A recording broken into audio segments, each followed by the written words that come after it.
Migraines, fibromyalgia, TMG, so much has been done to understand pain and how to treat it. But the patients who experience these types of pain the most feel the least understood. As health specialist Denise Dador explains, women in pain should not have to suffer in silence. That's right. I went to a wonderful conference this morning, very uplifting. This is a story I hear a lot from women who suffer from unexplained pain. They go through several doctors only to hear it might be all in their head. Patient advocates say men are often taken more seriously. Today, pain experts and patients came together for a first-of-a-kind conference addressing the gender divide. Women from all walks of life came together at the City of Hope Medical Center to share stories about the two things they have in common: chronic pain and feeling shunned. I was told I was hysterical. I was told I was crazy. It was all in my mind.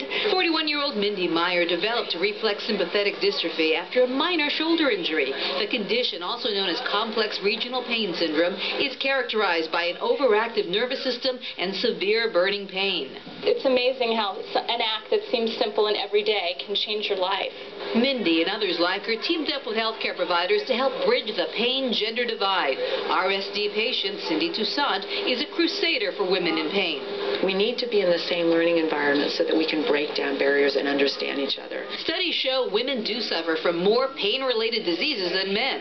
And due to biological and hormonal differences, researchers say the pain experience is not the same. There is a biological component, but there's also a cultural and psychological and sociological component to how we express and report pain. You really need to have somebody listen and understand and feel like they're empathizing with you, and I think that's a lot of what healing is. Many women in pain feel alone, isolated, even alienated by their doctors. So just being taken seriously or acknowledged feels like a victory. I must tell you that the day I was diagnosed with fibromyalgia was the happiest day of my life, because then I had a name for something, and I had something I could go after and something I could work with. I want to say Happy Women in Pain Awareness Day. The main message for women in pain: stand up and be heard.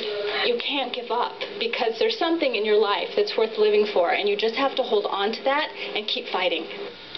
Topics at the Women in Pain Conference included tips for better pain care, art and music therapy, and dealing with pain and cancer. For Grace, the Southern California Cancer Pain Initiative, and City of Hope put together today's events. To get more information on experts who treat pain, support groups, or to find out what the latest treatments are for pain management, go to our website at ABC7.com and click on the See It on TV link.